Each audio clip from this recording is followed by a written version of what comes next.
if you wish. In the request management tab, select student request for room. Here you can view the request forms for the rooms from the students.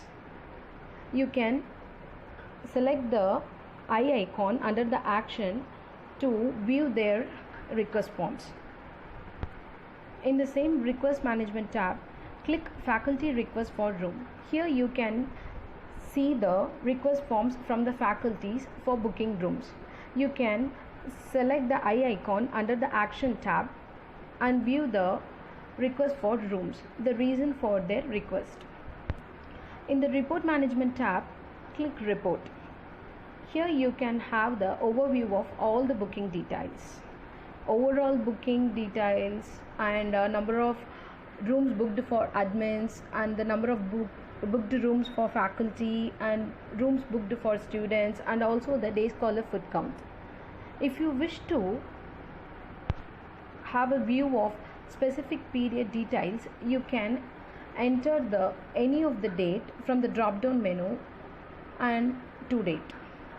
Select overall booking list to see the booking list till date. And if you wish to have a specific person's detail, you can search it in a search box.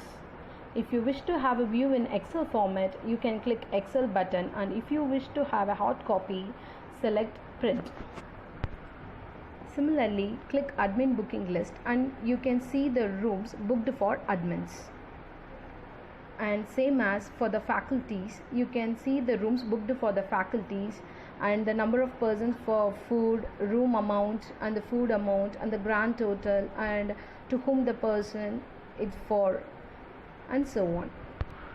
And you can also view the students booking list through clicking the student booking list. In the day scholar food details, you can view the name of the student and the staff ID and the department to which they belong, and the from and to date, and the number of persons we are providing food, and the amount paid by the institution or whomever it may concern.